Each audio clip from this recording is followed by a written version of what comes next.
Welcome to ASP, a centre for spoken English. तो आज हम लोग बात करने जा रहे हैं कंटिन्यूअस के बारे में, क्योंकि अब हमारा टेंस सीखने का स्पीड जो है वह बुलेट ट्रेन से भी तेज हो जाना चाहिए। After completing 4 line super structure complete करने के बाद आप इतने कंफर्टेबल हो जाएंगे कि आप जल्द से जल्द ग्रामेटिकल थिंग्स को कंप्लीट कर सकते हैं और उसके बाद अपना पूरा फोकस जो है वह राइटिंग और स्पीकिंग के ऊपर दे सकते हैं।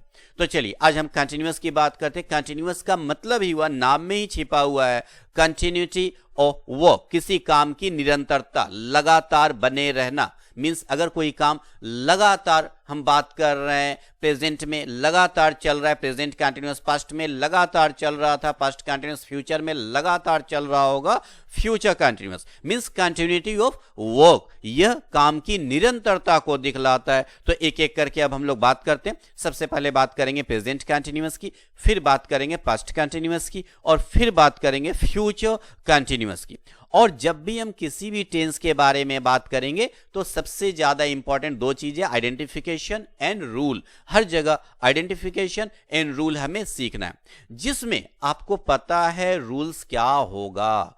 अगर आपने 4 लाइन सुपर स्ट्रक्चर कंप्लीट कर लिया है तो रूल्स के बारे में अब हमें बात नहीं करना। रूल्स के बारे में आप खुद ही जानते हैं, आप खुद ही बना सकते हैं। कॉमन स्ट्रक्चर क्या होता है? Subject, small verb, main verb, object plus other words, और उसके हिसाब से आपको स्मॉल वर्ब और मेन वर्ब का यूज करना है। तो चलिए सबसे पहले हम लोग रूल्स के बारे में ही बात कर लेते हैं, क्योंकि ऑलरेडी आपको यह पता है, इसमें कोई कंफ्यूजन नहीं होना चाहिए। तो सबसे पहले प्रेजेंट कंटिन्यूअस में स्टार्टिंग में हम सब्जेक्ट का यूज करेंगे, उसके बाद स्मॉल वर्ब का यूज करेंगे। स्मॉल वर्ब में क्योंकि कंटिन्यूटी ऑफ वर्क है, कंटिन्यूअस है, तो कंटिन्यूअस जो है बिना बी वर्ब के नहीं होता। और बी वर्ब हम जानते हैं is, are, am, was, were, 5 be verb माने जाते हैं, is, are, am, was, were. तो जब भी हम बी वर्ब के बारे में बात करेंगे तो इज, आर, एम, वाज, वर दिमाग में आएगा। और ये प्रेजेंट कंटिन्यूअस है तो यहां पर किस चीज का यूज करेंगे? बिल्कुल सही, इज, आ, एम का यूज करेंगे, क्योंकि यह प्रेजेंट कंटिन्यूअस है। और बी वर्ब के बाद MV1 MV2 तो बिल्कुल नहीं दे सकते, कभी भी नहीं दे सकते, पूरे लैंग्वेज में नहीं दे सकते। MV3 का यूज कभी कभी होता है, लेकिन वह पैसिव वॉइस में। लेकिन अभी हम लोग टेंस के बारे में बात कर रहे हैं, एक्टिव वॉइस के बारे में बात कर रहे हैं। अभी जितना भी जगह हमें यूज करना है बी वर्ब के बाद, वह ING फॉर्म यूज करेंगे। तो इज, आर, एम के बाद ING का यूज करेंगे और लास्ट में ऑब्जेक्ट प्लस अदर वर्ड्स हुआ ही, तो यह प्रेजेंट कंटिन्यूअस का आपका रूल बन गया, is, are, am plus ING form.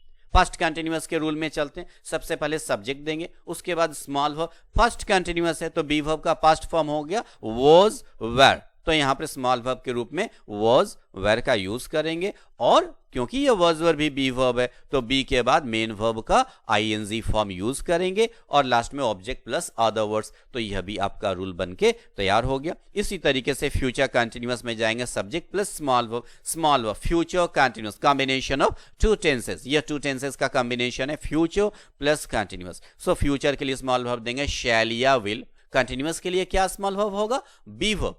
B verb means be, been, being, क्या देंगे? यह कंफ्यूजन होता है, लेकिन 4 लाइन स्ट्रक्चर में बतलाया गया, कंफ्यूजन की कोई बात नहीं, लॉजिकली आपको यूज करना है। तो शैल विल मॉडल्स है और मॉडल्स के बाद फर्स्ट फॉर्म अलाउड है, तो बी का भी हमें फर्स्ट फॉर्म ही यूज करना है, बी, क्योंकि शैल विल के बाद बीन या बीइंग का यूज कभी भी नहीं कर सकते। तो शैल या विल फ्यूचर और कंटिन्यूअस के लिए हमने बी यूज किया और उसके बाद हम बी के बाद मेन वर्ब यूज करना है, तो कौन सा फॉर्म यूज करेंगे? ING फॉर्म यूज करेंगे और लास्ट में ऑब्जेक्ट प्लस अदर वर्ड्स तो होना ही है।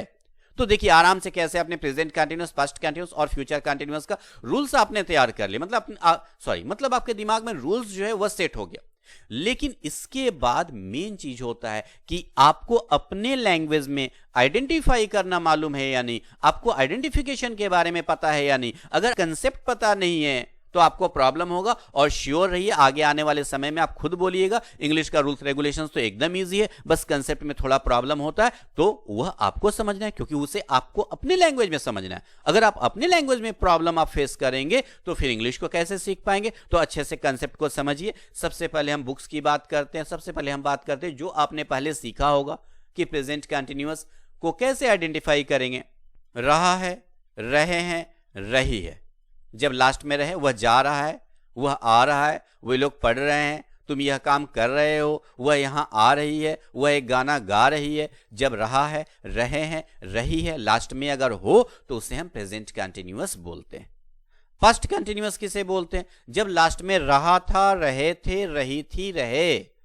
जैसे वे लोग फुटबॉल खेल रहे थे, वह यहां आ रहा था, तुम मुझसे बात कर रहे थे। लास्ट में जब रहा था, रहे थे, रही थी होगा तो उसे हम पास्ट कंटिन्यूअस बोलते हैं। और उसी तरीके से लास्ट में जब रहा होगा, रहे होंगे, रही होगी, रहेगा, वह जा रहा होगा, वे लोग आ रहे होंगे, मेरी माँ चाय बना रही होगी, तुम आज शाम को पढ़ रहे होगे। तो जहां पर रहा होगा, रहे होंगे, रही होगी, रहेगा, वहां पे हम बोलेंगे यह फ्यूचर कंटिन्यूअस है। लेकिन अच्छे से समझिए, अगर इस तरीके से आप याद रखेंगे, रहा है, रहे, रही है, रहा था, रहे थे, रही थी, रहा होगा, रहे होंगे, रही होगी, पहली बात आप भूल जाएंगे, दूसरी बात हमेशा आप कंफ्यूज रहेंगे। यह कंसेप्ट नहीं है इंग्लिश को सीखने का।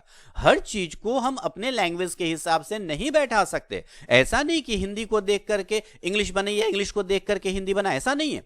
तो कुछ चीजें सिमिलर होती है, कुछ चीजें डिसिमिलर होती है। जहां डिसिमिलर होती है वहां आप फंस जाइएगा। इसलिए सारी चीजों को अपने लैंग्वेज के हिसाब से सीखने की कोशिश नहीं करना। इंग्लिश का कंसेप्ट क्या है, एक एक करके हम बात करते हैं। सबसे पहले बात करते हैं प्रेजेंट कंटिन्यूअस के बारे में, जिसमें हम सीखते हैं रहा है, रहे हैं, रही है, लास्ट में रहे तो वह प्रेजेंट कंटिन्यूअस है। लेकिन यह आपको नहीं सीखना, आपको कंसेप्ट सीखना है। क्या कंसेप्ट सीखना है उसके बारे में अच्छे से सुनिए। Continuous means continuity of work.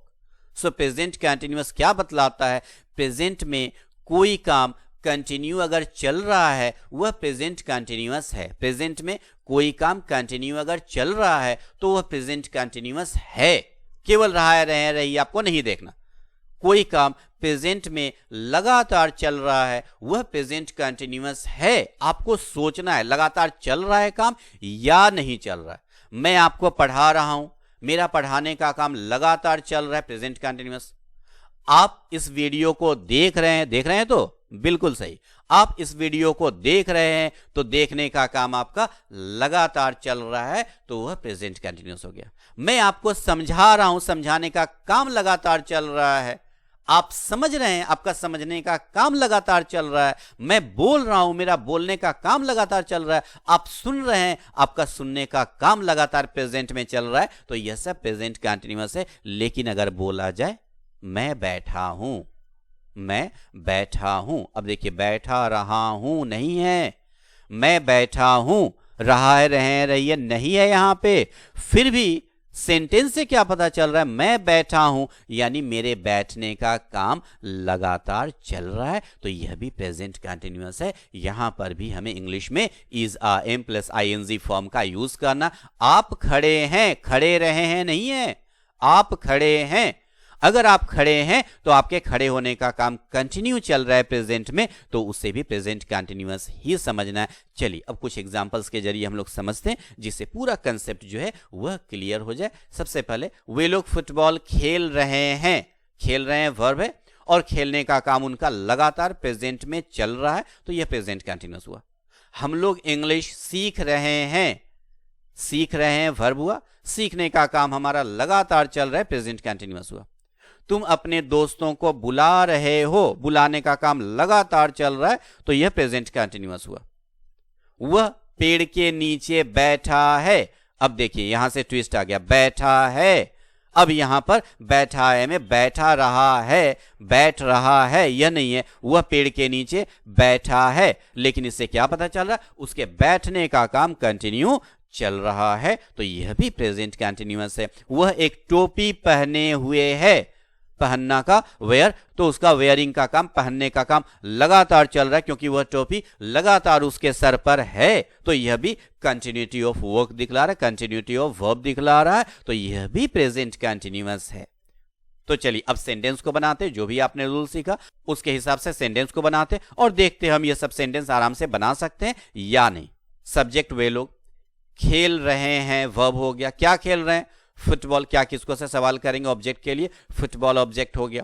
सो वे लोग का इंग्लिश हो गया दे, दे के साथ आ का यूज करेंगे, इज आ एम में दे के साथ आ का यूज करेंगे और आईएनजी फॉर्म में देंगे प्लेइंग, दे आर प्लेइंग।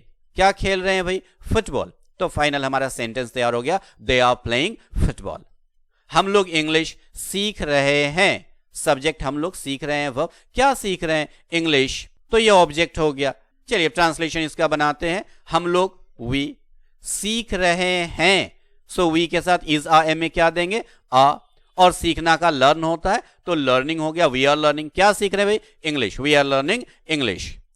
तुम अपने दोस्तों को बुला रहे हो, तुम अपने दोस्तों को बुला रहे हो, तुम सब्जेक्ट हो गया, बुला रहे हो वर्ब हो गया। किसको बुला रहे हो, अपने दोस्तों को, पूरा ऑब्जेक्ट हो गया। यू, सब्जेक्ट में यू हो गया, यू के साथ आ का यूज करेंगे। बुलाना का कॉल होता है तो कॉलिंग होगा, यू आर कॉलिंग। और किसको बुला रहे हो भाई, अपने दोस्तों को, your friends, you are calling your friends. वह पेड़ के नीचे बैठा है, वह सब्जेक्ट, बैठा है वर्ब। पेड़ के नीचे अदर वर्ड्स, क्योंकि क्या किसको का जवाब नहीं है, कहां का जवाब है यह, तो यह ऑब्जेक्ट नहीं होगा, यह अदर वर्ड्स होगा। वह के लिए ही स्मॉल वर्ब के रूप में इज का यूज करेंगे, मेन वर्ब के रूप में आईएनजी फॉर्म सिटिंग का यूज करेंगे। और पेड़ के नीचे under the tree, he is sitting under the tree. वह एक टोपी पहने हुए है, वह सब्जेक्ट हो गया, पहने हुए है वर्ब हो गया, और क्या पहने हुए, ऑब्जेक्ट हो गया एक टोपी। वह ही के साथ क्या देंगे, इज, और पहनना का वेयर होता है तो आईएनजी फॉर्म हो जाएगा वेयरिंग, ही इज वेयरिंग। क्या पहने हुए है भाई, a cap, he is wearing a cap.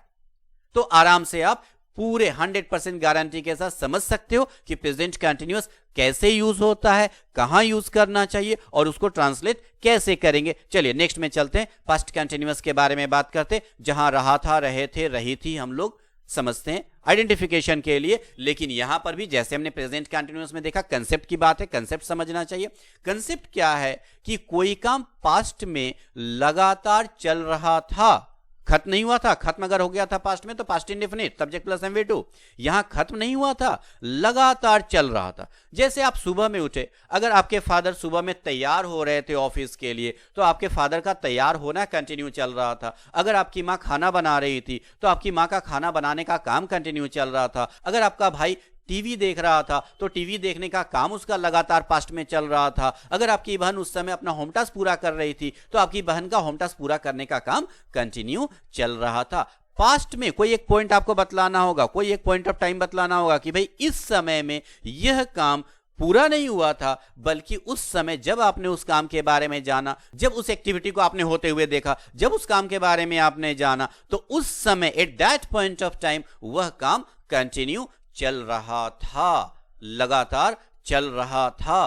तब आप बोलेंगे कि हाँ भाई यह पास्ट कंटिन्यूअस है। चलिए सेंटेंस के जरिए समझते हैं। वे लोग फुटबॉल खेल रहे थे, यहां पर रहे थे ठीक बैठ गया, खेल रहे थे। उसी तरीके से हम देखेंगे वे लोग इंग्लिश सीख रहे थे, सीखने का काम उनका कंटिन्यू चल रहा था पास्ट में, मतलब अभी नहीं सीख रहे, सीख रहे थे पास्ट में। तुम अपने दोस्तों को बुला रहे थे, तुम्हारा बुलाने का काम जो है कंटिन्यू चल रहा था, यहां पर भी ठीक है। यहां पर ट्विस्ट आ गया, जैसे हमने प्रेजेंट कंटिन्यूअस में देखा था, वह पेड़ के नीचे बैठा था, बैठा रहा था नहीं है, रहा था, रहे थे, रही थी नहीं है, फिर भी यह पास्ट कंटिन्यूअस है क्योंकि उसका बैठने का काम कंटिन्यू चल रहा था। वह एक टोपी पहने हुए था, यहां पर भी पहन रहा था नहीं है, पहने हुए था, लेकिन यहां पर आपको पता चला यस पहनने का काम उसके सर पर यह लगातार था, तो पहनने का काम लगातार चल रहा था। चलिए अब ट्रांसलेशन जल्दी से बना लेते हैं। वे लोग सब्जेक्ट हो गया, खेल रहे थे वर्ब हो गया, क्या खेल रहे थे, फुटबॉल ऑब्जेक्ट हो गया। तो वे लोग के लिए दे हो गया, दे के साथ हम पास्ट में वॉज वर्ब में क्या देंगे, वेर का यूज करेंगे, देवर, और आईएनजी फॉर्म प्लेइंग हो गया, और ऑब्जेक्ट में फुटबॉल हो गया, देवर प्लेइंग फुटबॉल। हम लोग इंग्लिश सीख रहे थे, हम लोग सब्जेक्ट हो गया, सीख रहे थे वर्ब हो गया, क्या सीख रहे थे, इंग्लिश ऑब्जेक्ट हो गया, वी पास्ट में हो गया were, we were learning English, we were learning English. तुम अपने दोस्तों को बुला रहे थे, तुम सब्जेक्ट हो गया, बुला रहे थे वर्ब हो गया, किसको बुला रहे थे, अपने दोस्तों को, ऑब्जेक्ट हो गया। ट्रांसलेशन में चलते हैं, तुम के लिए यू हो गया, वॉज वेर में क्या देंगे, तो यू के साथ वेर का यूज करेंगे, यू वेर, और बुलाना का कॉल होता है तो कॉल का आईएनजी फॉर्म कॉलिंग हो गया, अपने दोस्तों को your friends, you are calling your friends. वह पेड़ के नीचे बैठा था, वह सब्जेक्ट हो गया, बैठा था वर्ब हो गया, और पेड़ के नीचे अदर वर्ड्स हो गया। सेंटेंस में जाते हैं, वह के लिए ही हो गया, वॉज वेर में क्या यूज करेंगे, ही के साथ वॉज का यूज होगा, ही वॉज, और आईएनजी फॉर्म में सिटिंग, और अदर वर्ड्स में under the tree. Final sentence हुआ ही was sitting under the tree. वह एक टोपी पहने हुए था, वह सब्जेक्ट हो गया, पहने हुए था वर्ब हो गया, और क्या पहने हुए था, एक टोपी ऑब्जेक्ट हो गया। वह के लिए ही का यूज किए, ही के साथ वॉज वर्ब में क्या देंगे, वॉज का यूज करेंगे। पहनना का वेयर होता है तो आईएनजी फॉर्म वेयरिंग होगा, ही वॉज वेयरिंग। और क्या पहने हुए था, a cap, he was wearing a cap. इस तरीके से आप आराम से समझ सकते हैं, 100% श्योरिटी के साथ अपने दिमाग में आप रख सकते हैं कि कहां पर हमें प्रेजेंट कंटीन्यूअस का यूज करना है, कहां पर पास्ट कंटीन्यूअस का यूज करना है। इसके बाद नेक्स्ट एपिसोड में हम लोग फ्यूचर कंटीन्यूअस के बारे में बात करेंगे। तब तक tata, bye bye, see you again.